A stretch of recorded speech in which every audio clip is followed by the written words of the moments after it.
रब को पहचाना। अल्लाह ताला ने कुरान मजीद में उनकी तारीफ की और उनको बतौर मिसाल पेश किया।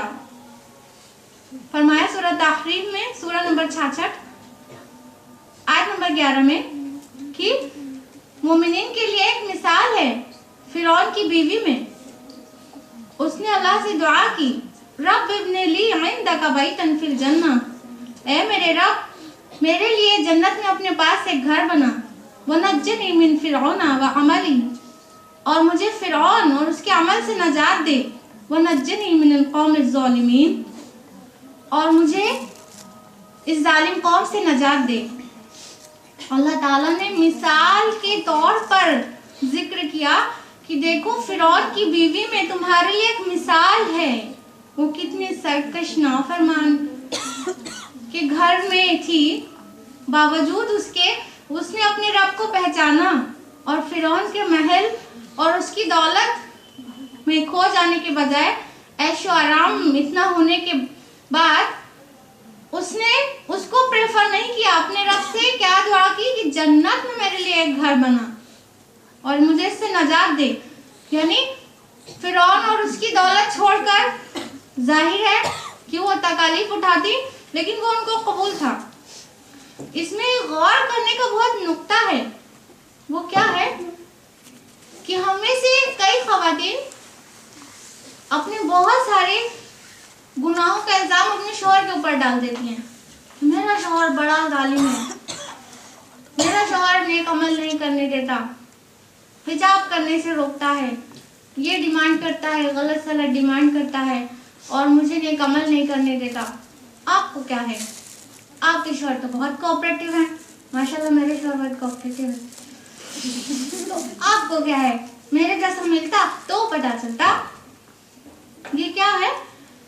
ख्वाहिश नफ्स को खुद पूरा करना है। खुद चाहती हैं कि हम ये सब काम करें, हम हिजाब ना करें। खुद चाहती हैं कि हम आजाद रहें तमाम कायदोबंद से, इस्लामी कानून में खुद नहीं रहना चाहते। नाम लगाती हैं शौहर का, मेरे शौहर बहुत जालिम है। हमारी तरह रहो तो जानो कितना कुड़ के रहते हैं, कितना ज्यादा परेशान रहते हैं। ऐसी हालत में किसको अल्लाह की याद आएगी? जब इंसान ये उज़्र रोज़े क़यामत पेश करेगा तो क्या अल्लाह ताला फिरौन की मिसाल, उसकी बीवी की मिसाल नहीं याद दिलाएगा? अल्लाह ताला कहेगा कि क्या तुम्हारा शौहर फिरौन से ज्यादा सरकश था, उससे ज्यादा जालिम था? यानी हजरत आसिया के लिए ये पॉसिबल हुआ कि इस जालिम के घर में रह के उनको अल्लाह की फरमाबरदारी करने का मौका मिलता था और वो ईमान लाई और अल्लाह की फरमाबरदार होकर रही। अब फिरौन से बढ़कर किसका शौहर जालिम होगा? जाहिर है उतना जालिम कोई नहीं होगा, हमें से किसी का भी, अल्लाह ना करे। लेकिन बहानेबाजियां हमें छोड़ देना चाहिए। अल्लाह ताला ने बतौर मिसाल पेश किया इन खवातीन को। उसके अलावा कुरान मजीद में जिक्र है एक खातून का जिसको जो हमारे लिए इबरत का जरिया बन सकती है। हजरत खौला बिन्त सालिबा रज़ियल्लाहु अन्हा, उनके शौहर ने उनसे ज़हार कर लिया था। ज़हार करना किसको कहते हैं? जब कोई शौहर अपनी बीवी को माँ जैसा कह दे तो उसको ज़हार कहते हैं। और दौरे जहालत में ज़हार सबसे बड़ा वाला डिवोर्स होता था, तलाक की सबसे ज्यादा सख्त किस्म होती थी। यानी कोई अपनी बीवी को माँ या माँ जैसा कह दे तो मानते थे तलाक हो गया और सबसे सख्त वाला तलाक हो गया। हजरत खौला बिन्त सालिबा, उनके शौहर ने माँ जैसा कह दिया।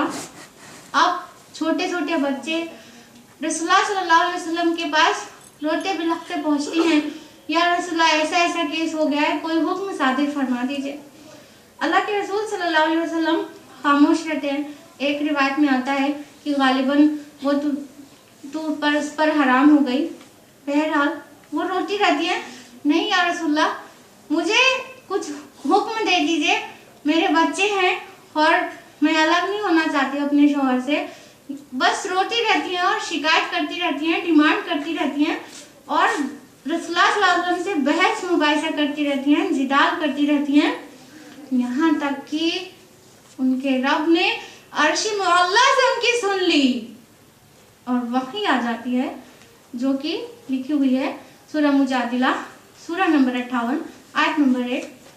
क़द समिअल्लाहु क़ौलल लती तुजादिलुका फ़ी ज़ौजिहा, अल्लाह ने सुन ली उस औरत की जो अपने शौहर के बारे में आपसे बहस कर रही थी, जिदाल कर रही थी। व तश्तकी इलल्लाह, और अल्लाह से शिकवा शिकायत कर रही थी और अल्लाह ताला ने उसकी सुन ली और आपसे बहस कर रही थी और अल्लाह ताला सुनने वाला और जानने वाला है। अल्लाह ताला ने जवाब दिया और उसके बाद ज़हार की हुक्म नाजिल हो जाता है कि अब ज़हार से औरत हराम नहीं होती बल्कि सिर्फ कफारा लाजिम हो जाता है। बस वो जैसे ही उनको पता चलता है बिल्कुल खुश खुश अपने घर लौटती हैं। गौर करने की बात यह है कि जिद में बैठ गई, या अल्लाह ताला मेरे लिए कोई हुक्म नाजिल कर दीजिए। बस अल्लाह को पुकारने लगी और अल्लाह ताला ने अर्श मुअल्ला से सुनकर जवाब भेजा। जिसको अल्लाह पे भरोसा होता है अल्लाह ताला किसी तरह उसके लिए कोई रास्ता निकाल देता है। जरूरत है अल्लाह पे भरोसा करने की। हमको भरोसा तो रहता नहीं अल्लाह पर, हम पहले ही सारी चीजें तय कर लेते हैं कि हमसे कहाँ हो सकता है, ये कैसे हो सकता है, ये तो पॉसिबल नहीं है वगैरह वगैरह। तो जरूरत है अल्लाह पे भरोसा करने की। अल्लाह ताला जरूर कोई रास्ता निकालेगा। सारी मिसालें तो मौजूद हैं हमारे लिए अमल में लाने के लिए, हमको अल्लाह की नजर में बनने के लिए। बस फर्क सिर्फ इतना है कि हम अल्लाह की नजर में बनने का कोई शौक नहीं रखती, बल्कि हम दुनिया में एक स्टेटस पाना चाहते हैं, अपनी पहचान बनाना चाहते हैं। कि इस अंधी दौड़ में हम लगे हुए हैं। इस्लाम में मिसाल हर तरह की है, हर तरह की बहादुरी की मिसाल से भरे पड़े हैं खवातीन के किरदार। हजरत अस्मा बिन्त अबी बकर वो निहायत बोल्ड खातून थी, बहुत बहादुर। रसूलुल्लाह सल्लल्लाहु अलैहि वसल्लम को जब हिजरत हुई तो उसमें उन्होंने एक इम्पोर्टेंट रोल प्ले किया। उस वक्त अल्लाह के रसूल सल्लल्लाहु अलैहि वसल्लम ने उनको ज़ातुन निताक़ैन का लक़ब अता फरमाया। बहुत इंटेलिजेंट थी और अबू जहल का थप्पड़ खाया। रसूलुल्लाह के बारे में पूछ रहा था हिजरत के वक्त, और बहुत अपने शोहर के साथ सब्र शुक्र के साथ रहती थी और बहुत फरमाबरदारी करती थी शोहर की। इतनी बहादुर होने के बाद शोहर की फरमाबरदारी में कमी नहीं है,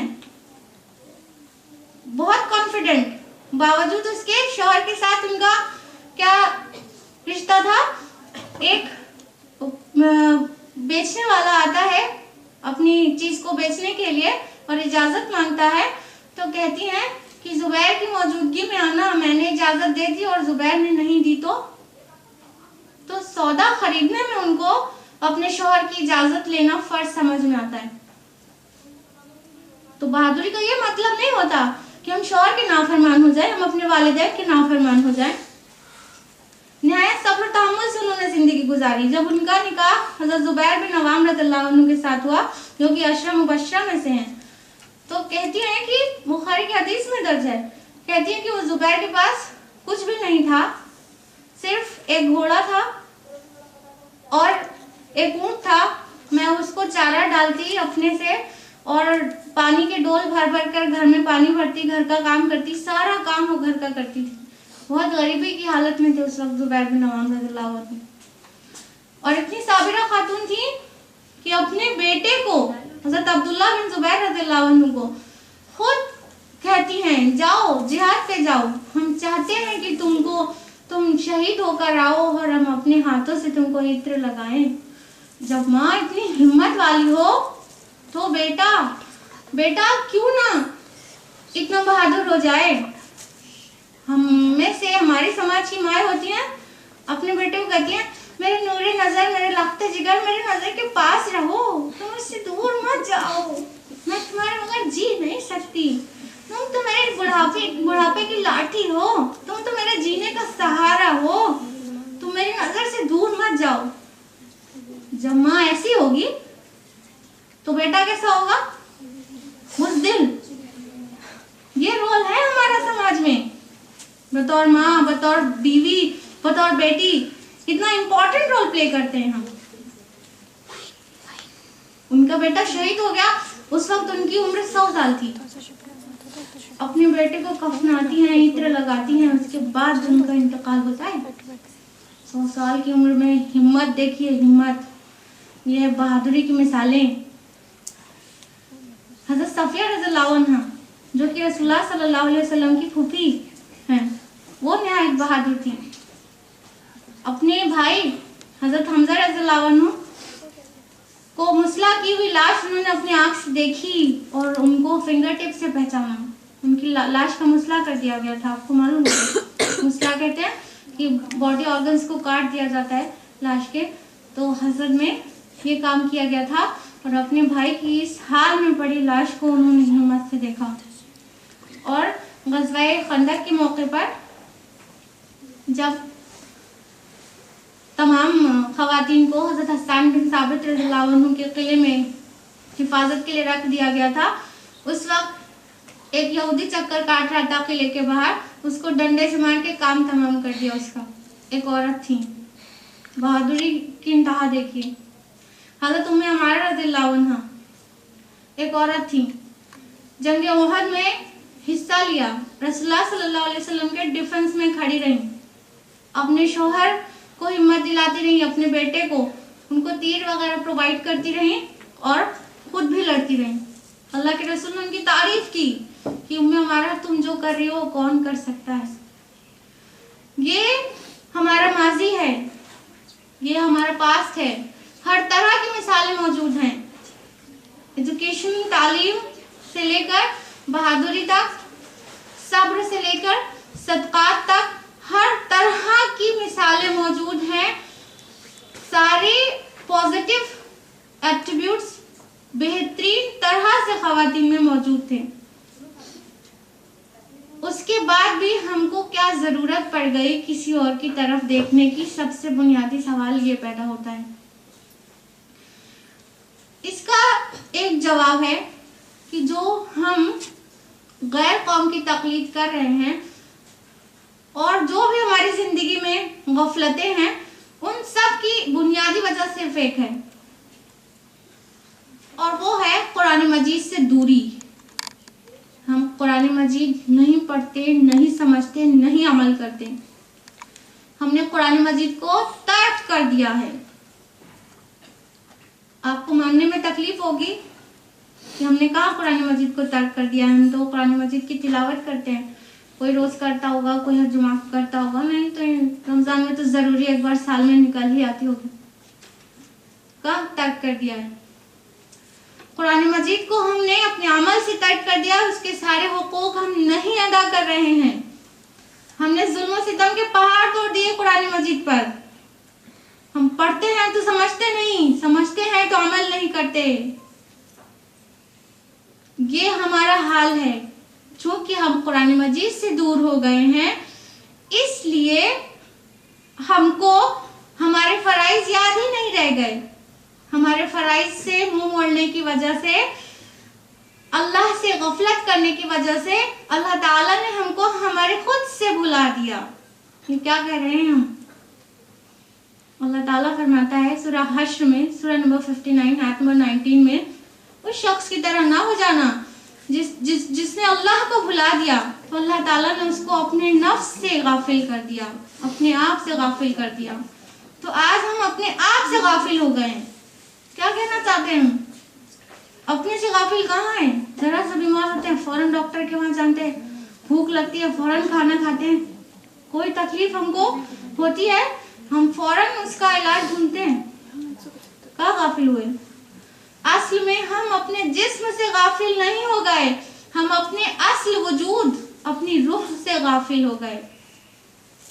हमने उसके नरिशमेंट के लिए सोचा ही नहीं। जिस्म के नरिशमेंट के लिए हमने तमाम इंतजाम कर रखे हैं, लेकिन ये रूह जो अल्लाह ने हमारे अंदर फूंकी है उसका कोई इंतजाम नहीं करते। ये रूह क्या होती है? जब हम कोई गलत काम करते हैं हमें पछतावा होता है, अंदर से एक आवाज आती है कि ये नहीं होना चाहिए था, ये गलत किया, वो रूह की आवाज तो रहती है। लेकिन हम क्या करते हैं? उसको दबाते जाते हैं, दबाते जाते हैं, उसकी आवाज को नहीं सुनते, नहीं समझते। मुस्नद अहमद, तिरमिज़ी, इब्न माजा की रिवायात में आता है कि जब बंदा कोई गुनाह करता है तो उसके दिल पर एक काला नुक्ता लगा दिया जाता है, और अगर वो तौबा करता है तो उसे मिटा दिया जाता है, और अगर वो तौबा नहीं करता, गुनाह पर गुनाह किए जाता है, तो एक एक स्पॉट करते करते पूरा दिल उसका स्याह हो जाता है, पूरा कल्ब स्याह हो जाता है। तो यही काम हम करते हैं धीरे धीरे। जब बच्चा पैदा होता है बिल्कुल गुनाहों से पाक रहता है, अगर बेअमल हो जाए, कुरान से दूर, अल्लाह की याद से दूर, तो पहले तो रूह की आवाज आती रहती है, मत करो, गलत किया, गलत किया। अगर नहीं सुनेंगे अंदर की आवाज को तो धीरे धीरे वो कल्ब पूरा स्याह हो जाएगा और अंदर की आवाज बाहर आना बंद हो जाएगी, लॉक हो जाएगा हमारा हार्ट, और उसके बाद अंदर से आवाज आना भी बंद हो जाएगी। तो फिर सिराते मुस्तकीम दिखाने वाला अंदर वाला तो नहीं रहेगा, रूह तो नहीं रहेगी। हमारा जो ये जिस्म है, कल्ब है, वो रूह का मकबरा बन के रह जाएगा। तो हमने यही किया, हम अंदर की आवाज को झुटलाते रहते हैं। अल्लाह का एहसान है कि उसने हमें जज करने के लिए अंदर एक रूह छोड़ी है ताकि हम गलत से बाज आए। उसके बाहर भी बहुत सारे इंतजाम कर दिए हैं, कुरान मजीद मौजूद है, रसूल आए तरबियत के लिए, तो हमने उन पर अमल नहीं किया। इस वजह से हम बिल्कुल गाफिल हो गए, कुरान मजीद को तर्क कर दिया। कुरान मजीद में ही तो लिखा हुआ है कि हमारे रूहानी वजूद भी है, कुरान मजीद में ही तो लिखा है कि अल्लाह ताला की जो भी अल्लाह के जिक्र से गाफिल हो जाता है, अल्लाह ताला उसको अपने वजूद से गाफिल कर देता है, अपनी रूह से गाफिल कर देता है। तो ये चूंकि हमने अपने ऊपर जुल्म किया, कुरान मजीद के ऊपर जुल्म किया, इस वजह से अब हमें कुछ और भी नहीं लगता गैर कौमों की तकलीद करना, कुछ अजीब भी नहीं लगता। हम वेस्टर्न कल्चर, मगरिबी दुनिया की जो तर्ज अमल है उसको बड़े शौक से कबूल करते चले जा रहे हैं, लेकिन सवाल ये कि हमें कहाँ लेकर जाएगा। हमको समझना चाहिए कि हम दुनिया में क्यों कर आए हैं, और ये दुनिया क्या है और आखिरत क्या है। अल्लाह ताला फरमाते हैं सूरह अनकबूत में, सूरह नंबर 29 आयत नंबर 64 में, वमा हादिल हयातुद दुनिया इल्ला लहव व लइब व इन्नद दारल आखिरत लहियल हयावान लौ कानू यअलमून। अल्लाह सुब्हानहू व तआला फरमाते हैं ये दुनिया की जिंदगी तो महज खेल और तमाशा है, और जो आखिरत का घर है वो ही असली जीना है, वो ही असली जिंदगी है। अगर इनको मालूम होता, अगर ये जानते होते, तो ये जो दुनिया की जिंदगी है जिसको संवारने के लिए हमारा पूरी जिद्दोजहद है, हमारी साई है, हमारी भागदौड़ है, हमारे एनर्जी खर्च हो रही है, हमारा टाइम खर्च हो रहा है, ये कुछ भी नहीं। इसकी हैसियत आखिरत के मुकाबले सिर्फ एक छोटे से गेम की है। अगर उसको हार भी जाए तो कुछ हार नहीं जाते। असल जिंदगी आखिरत की है। इस बात पर जुबानी ईमान नहीं कि ईमान बिल आखिरा है हमारे अंदर, हमको यकीन है क़यामत होगी और हिसाब होगा। ज़बान से कहने से काम नहीं चलेगा, इसका पुख्ता यकीन होना चाहिए कि ये जिंदगी आखिरत के मुकाबले कितनी हकीर है। जब हम इस बात पे दिल के अंदर गहराई से यकीन कर लेंगे तो जरूर इंशाअल्लाह हमारे अमाल काबू में आ जाएंगे और हम गलत काम छोड़ देंगे। अपनी जिंदगी की क्या प्रायोरिटीज हैं वो तय कर लेंगे, और अगर हम दुनिया कमाना ही चाहते हैं तो हुदूद शरीयत में रह कर कमाएंगे। अल्लाह ताला दुनिया को सजाने के लिए मना नहीं करता, दुनिया मांगने के लिए मना नहीं करता।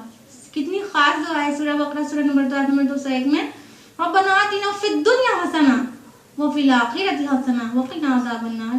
कि हमारे रब हमें दुनिया में भी बेहतर दे और आखिरत में भी भलाई दे और हमें अजाब से आग के बचा ले। तो दुनिया में रहने के लिए मना थोड़ी किया जा रहा है। इस्लाम तो तरीका बताता है कि कैसे रहना है। लेकिन हमने क्या किया कि हम दुनिया को सब कुछ समझने लगे और हमारी सारी फिक्र, हमारी सारी दौड़ धूप, हमारी सारी जिद्दोजहद दुनिया को संवारने के लिए है। तो ये हमें जान लेना चाहिए कि दुनिया से